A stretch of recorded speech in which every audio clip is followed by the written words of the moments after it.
Hello, hello, hello, ladies, gentlemen, and others. It is your fella Kuro here, wishing you guys all a happy Sunday, and hoping that your day is going great, and just in case it's not, I'm also sending some positive energy your way. Today, guys, we have episode 20 of our PvP Clip of the Week series, and for those of you who are new here, or just don't know how it works, every week I sort through PvP clips sent in from every platform, every server, every class, bring them here to you guys so we can watch them together, and now with White Strix Mayhem, let me just tell you guys, some of the clips are starting to get crazier and crazier.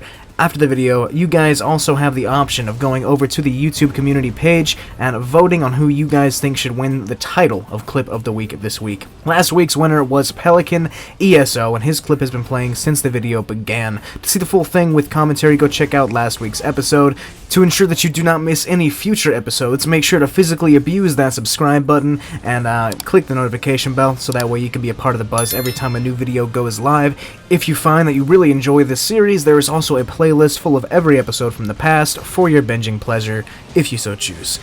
Also, to submit your own clips, check down the description or the pinned comment for all the information you need on how to do that, and please don't be shy to send in your clips. We would love to have you guys be a part of this little piece of the PvP community. And now, without any further tomfoolery, guys, let's go ahead and jump on into these clips. Let's watch some people have their lunch money forcibly taken from them by Cyrodiil bullies. Let's talk about it. Let's have some fun. Coming on now into our first clip, we have a returning face from last week, being ThimOfWar, and he is once again on his Stamina Nightblade here to awe us with his absolutely amazing top-tier Stamina Nightblade gameplay. He is, of course, being absolutely slobber-knocked by 5 different reds here. He's going to go ahead and pop that healing ultimate, get inside into the tower, so we can hopefully find a good opportunity to turn the tables and get the leg up on these guys. So naturally, he brings the group up to the 3rd floor of the tower, catches one guy who was already at low health with 2 surprise attacks and a spin to win to bring him down, quickly tries to capitalize on the second low health target, but unfortunately, his boys roll up and they are not having any of that nonsense. So Thim has to get back onto the kite and grabs his Essence Thief proc real quick, so he has the damage. He's got the Dawnbreaker in the back pocket. He is ready to go, but he has to wait for the perfect opening. Here he goes. He sees one guy at low health, notices somebody rezzing, goes ahead and blasts the guy at low health with the Dawnbreaker and shoots the bow at the rezzing target. The rezzing target decides to get some distance here for a moment, but he's not fast enough, doesn't heal himself, catches the spin, and he goes down. Thim immediately turns around onto the next 2 behind him, gets that Essence Thief proc. The Nightblade, who just showed up, decides he doesn't want to actually play the game, sits there in the stun, and then dies. Now the enemy DK is going to try to run away and misform, but then decides that he's just going to go out of this world on his own terms and kills himself with fall damage. So now there's one more guy left that just came into the tower. He is a DK, so it's going to be a nice little 1v1 here between Thim and the DK, but this DK really isn't packing too much damage or threat at all, and Thim is going to make very short work of him, catching him here with a few surprise attacks. Goes ahead and rebuffs here, making sure he has absolutely zero chance to lose this fight. Launches a bow at this man's forehead, bringing him down real low. He's not doing any heals here, which is great for Thim. Going to go ahead and just hit him here with a few more surprise attacks and some spins to bring him down, and that is the end of Thim's clip. Coming on now into clip number 2, we have Spyvern on the Xbox and A server playing a little bit of Stamina Sorcerer, and we don't get that class too often on here. Now immediately he's going to go ahead and position this group and drop a big fat Dawnbreaker on the stack. One guy is going to succumb to his wounds and die to the dot, while the second guy is going to catch a couple of executes to the back of the cranium, and he's going to be no more. He's going to go ahead and tank through the beam ultimate there, bringing down another 3rd fella there, chasing this one that is at low health, trying to stop the res here, dropping a big fat Dawnbreaker on the back of his noodle, but it's not going to be enough to bring him down. He is quite tanky, and he's going to go ahead and spam shields at the speed of light. Spyvern is going to fully commit to this kill here for just a moment, chasing him all over the place, but he's not going to be able to secure it fast enough because the rest of the group is going to come down the hill very, very ornery and irate as to what is going on out here on their front porch. So Spyvern is going to get some distance. He's going to find something to get behind, turns around, no one's here on him yet, so he just kind of comes around the rock to make sure everyone's still on him.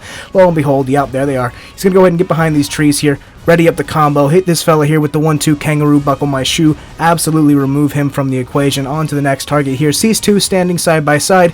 He's going to go ahead and hit one with the dizzy swing, follow up with a Dawnbreaker, 1 streaks away, leaving the low CP all by himself to catch the damage there, breaks his chin in half with the dizzy swing, finishing him off with the execute. Now, another low CP has decided he no longer wants to live. Spyvern goes ahead and hits him with a couple of dizzy swings, couple of executes, and brings him on down. He's going to go ahead and get out of there for just a moment, rebuff onto the low health sorcerer here, finally catching him with a nice fat Dawnbreaker, and cracking his skull apart with the Executioner. Now Spyvern goes ahead, takes a moment here, and he thinks this one guy is going to be a tank, so he goes ahead and records the clip before coming in here to fight him, and it ends up actually going a lot better for him than he thought, catching him with the off-balance medium weave stun, and just going ahead and windmilling a couple more dizzy swings at his chin. He's not going to put a lot of damage in him here while he has the bubble up, wait for it to wear off very patiently, and then just continue the onslaught, bringing him down with the Executioner, and that is the end of Spyvern's clip. Coming on now into clip number 3, we have Killer on the PSEU server. And he's playing a little bit of Magicka Sorcerer, which is a class, again, we don't see very often. He's gone ahead and found himself a couple of Star Wars fans here. He's found General Grievous, Sans 2 Arms, and Miss Kenobi.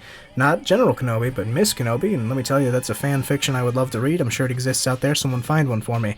He's going to go ahead and focus on the lobby here in just a moment, because, of course, he's level 21. The Force just isn't with him here. He's going to go ahead and die. And then he's going to put some damage into this tank until he realizes that the Sorcerer there in the distance is hanging out at about 9% health, so he's just going to go over here and light attack him until he's dead. Turning around, just blasting the level 10 that decided to hop into the fight there. I don't know what the level 10 was doing. Clearly he didn't either, and he is now no longer alive.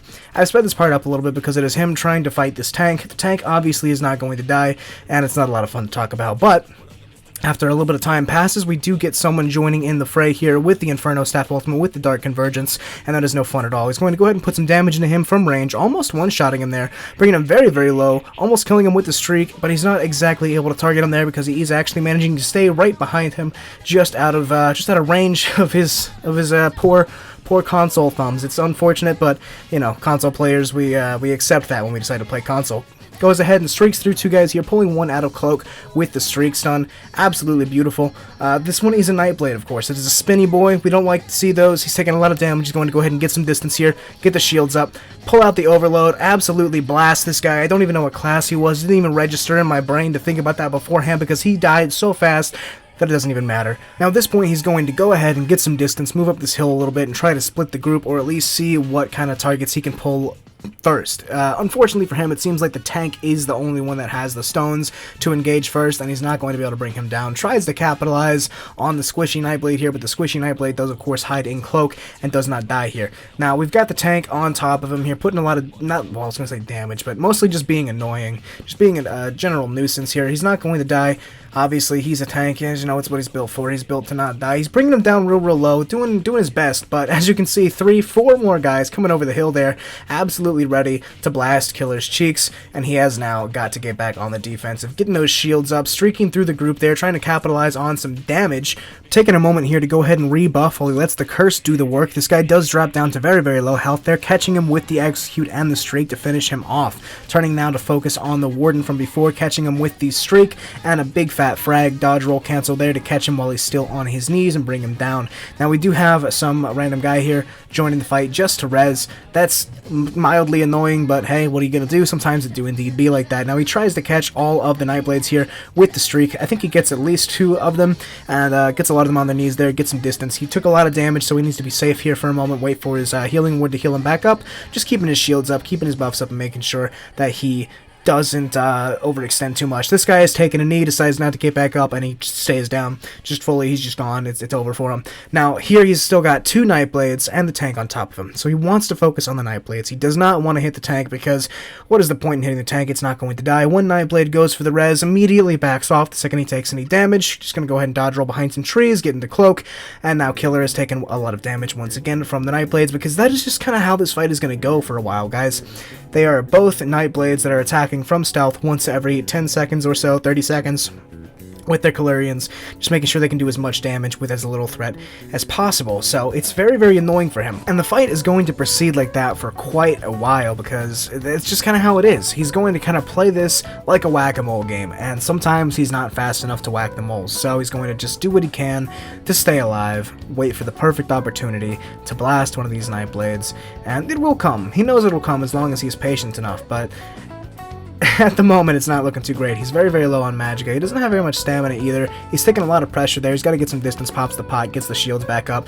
Now he's looking good again. Goes ahead, activates the overload, goes into hunter-killer mode. He's got CC immunity now, so he is ready to go. This guy is not going into stealth fast enough. He's going to dodge roll, not going to cloak fast enough. Catch him there with the overload. Another overload with the execute. Boom, blows him up. And now there's going to be a quick cut here because I'm assuming this fight just went on for a very long time with the tank doing tanky things and the Nightblade doing Nightbladey things to the point where it just got annoying and he didn't want to bother recording all of it, so he just went ahead and cut it out. It's going to be here in a minute.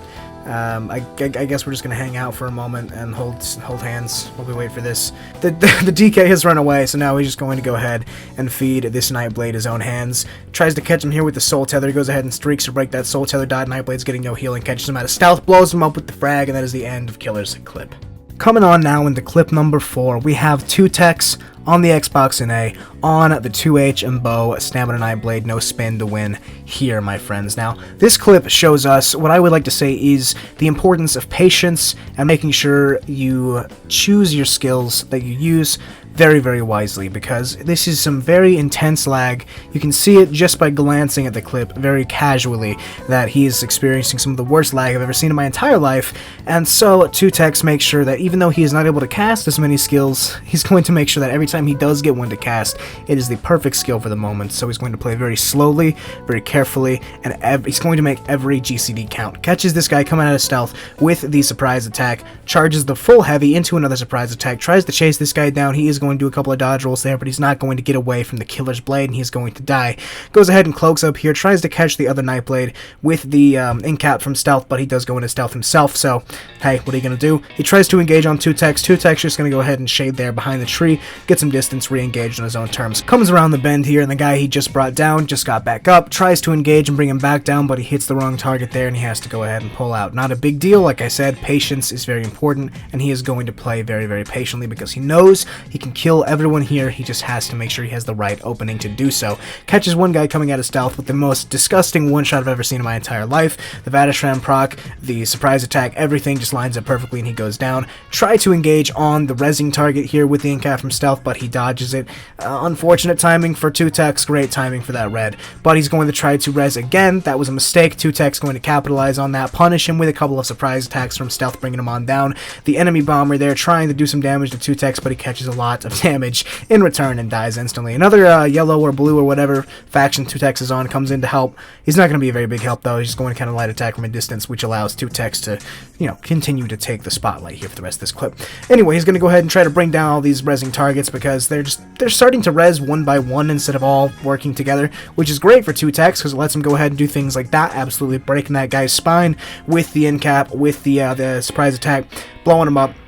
Now, a few yellows have decided to engage here in this fight as well, making this a nice little three-way fight. twotechss, again, bringing down the same guy for the third or fourth time here, once again being very patient, waiting for him to complete that dodge roll before using any skills to make sure it connects. Absolutely eliminates this yellow from stealth with the incap into a couple of surprise attacks. Notices the entire yellow group down there went ahead and erased his blue companion there from the map, and they're all now coming up the hill to fight twotechss. So twotechss going to keep his composure here, engage on the first guy he sees from stealth, bringing him down with a couple of surprise attacks. Not a big deal. 3 more guys here, opening up again from stealth, but there's a lot more going on here than he really feels comfortable with, so he's going to go ahead and get some distance and re-engage on his own terms once again. A big heavy attack there with the surprise attack from stealth, trying to bring that guy down, but he does heal through it with his pet heal. Not good, so twotechss is going to stop focusing on that target for a moment and get some distance, and again, just make sure that every time he attacks, it is in his best interest to do so. He does not want to put himself at a disadvantage in this intense lag, and he's not going to do that. He's going to make sure to play very smart, very safe, again, very carefully. Now he's behind this this little bit of line of sight here. These guys don't seem to be too focused on him. I think they're lagging or something. I don't know. They all stop moving, and he goes ahead and brings down one that's hanging out at half health. Everyone else is just kind of doing whatever. I have no idea. That was weird. That was like a glitch in the Matrix. Nobody was moving there for a moment. It didn't seem like lag. They all just decided that it was time for a quick tea break. Doesn't matter. They're all back on top of him now, leading him around the rocks here, engaging focusing on the enemy Nightblade from stealth with the end cap. Doesn't do a whole lot of damage there, and he does get healed immediately by the pet sorcerer. So 2techss back onto the kiting, tricking him there, breaking the ankles with the old shade, trying to bring down the pet sorcerer, or the necro there actually is what that is. That's even worse. That's even worse. It's a necromancer. Good lord. Anyway, they've got two people that are just spamming out, tossing out off heals like crazy. So he's got to go ahead and focus on one of them there. He gets stuck. He can't move or anything, and he can't see his character. He's got the tree in the way. It's laggy. What are you gonna do? You gotta be aware of these things. You just have to be able to adapt to the situation. Catches this guy with the massive combo from stealth, absolutely deleting him. Just two guys left here now. There's just the Nightblade and the Necromancer. The Necromancer is going to get stunned by the surprise attack, catches a big fat end cap, goes down. Now the Sorcerer has gotten back on his feet, revived by the enemy Nightblade, and he is going to go right back down just as fast as he got back up. And then it's going to leave just the Nightblade to oppose 2techss and his Fury. Now obviously we already know 2techss is going to win, but it is not going to be a super easy fight because the Nightblade does make very good use of stealth, and he does have a lot of damage, and is going to avoid a lot of 2techss' finishing moves. So again, 2techss has to be smart here. He has to try to catch him with a very good combo, which he will do. He's going to hide in the cloak here for a minute, try to catch him there, but a lot of his skills are not going off, it's very clear, so he's going to just play it very slowly, heal on through, get the shade up, making sure he's got all of his buffs up, try to get the big heavy attack there for the combo, bringing him down real low. He's going to hold block there to make sure he can heal up. The Nightblade is at low health, he knows he is. He's going to try to catch him here with the end cap. The end cap's not quite going to go off. I think it did, I can't really tell, the lag is insane, but hey, what are you going to do? The Nightblade is kind of skulking off there in cloak. The Nightblade pops a pot, he's going to catch him with the stun, and he is eventually going to die, and that is the end of 2techss clip. Moving on now into our fifth and final clip, we have Aaqoe. He's told me what to call him before in the past, but I'm going to be honest with you guys, I forgot, so I'm just going to call him Aaqoe and hope that works. Anyway, he's on the spin sorcerer here. He's in IC. He's got a lot of very angry yellows on him. And what do you guys know? 2 stamina sorcerers in one video? That's freaking crazy. He's gonna head, brought one guy down, turning around on the group here. He's going to streak on through them, and that brings a couple of them down really low, spinning to bring down 2 more, spinning on the rest of these guys here, bringing both of those guys down real low, but I don't think either of those 2 die. So he's already confirmed at least 3 kills in the first 15 seconds of this clip, and he's got a lot more yellows coming. He's going to go ahead and get behind here, do a couple of dark deals, sees the big fat stack, drops the meteor, but he does get rooted, and then the game decides here just a moment that it's going to just absolutely hit a massive lag spike, and those 2 things together are going to ruin a lot of that offensive momentum that he had. He does confirm 1 kill, but it's definitely not as much as he was hoping for. Gets behind the wall there, rebuffing. A couple of dark deals to get his stamina back into a nice spot. Streaking away, getting some distance because that group is starting to get real mad and real tight, real thick, you know. We don't like that. We don't like when there's 17 yellows on us all at the same time. It doesn't feel too good. So we're just going to go ahead and kite here, back and forth through the alleyway, no, the tunnels. Yeah, he's in the tunnels right now, the sewers. I don't want to call it a sewer because that sounds kind of nasty. Let's just call it a tunnel. Let's do that. Anyway, he's going to go ahead and kite through the tunnels here. He's waiting for this group to get into a nice fat stack, and he wants to have a not Dawnbreaker. He's using Meteor, guys, on the Stamina Sorcerer, which is crazy, but effective. Now, he's waiting for the perfect drop on these guys. He wants to get a nice, beautiful Meteor drop on the entire group. He's going to just keep moving back and forth, waiting for these guys to stack up nice and neat for him. He's trying to bring them here into this tight little corridor, the tunnels, as we've already established. That's where he wants them, because that's going to be the best place to drop the ultimate on him. But I think at this point he's going to get a little bored of waiting. He's going to go ahead and just pick one, drop it on him. He's going to go ahead and capitalize on that. He's going to get in there. He's going to start spinning. He's going to streak a few of them, get the stuns, quickly securing 2 kills there with the spins and the Plague Break pops. Do a 1 dark deal there and just rebuff before he goes back out into the group there. They're backing off because they know that it is a danger to their health to continue to press Aaqoe in this manner. He's going to go ahead and just streak on into the group there. I think he catches one of them with the spin to win and the dot from the Plague Break, bringing him on down, which is awesome. He's going to turn around here, back onto the group here, trying to do a couple of spins, trying to bring him down. He's going to catch 2 of them here with the damage. Almost dies to the enemy meteor. He's going to just go ahead and get back onto the kiting into the tunnels.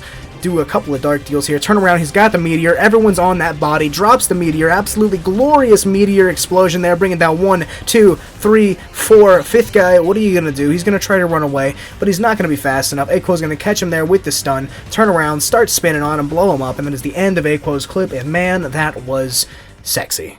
And with that clip, guys, that was the end of the video. Enjoy this bonus clip of Pretend MD absolutely bullying some Zergs while I give the quick little outro here. If you guys enjoyed the video, make sure to leave it a like because I super would appreciate it. And if you would like to support me on a more intimate level, I have Patreon, I have YouTube channel members. These are them right there. I love them, and if you guys become one, I will love you and potentially name a child after you. I'll definitely put you in my will, though. Unfortunately, you're only going to get like 17 cents out of the deal. Anyway, guys, that's everything I've got. I hope you enjoyed this week's episode. I'm going to go ahead and get out of here. You guys have an amazing, fantastic friggin' day. I love you. Kuro out. Mwah. Oh my god. Oh my god, bro. What I won't be able to get it. Ah, that's dope. Look at Law Dog. Bad you'd be at home. Get me to the altar. I could follow you, all like talk to these bars.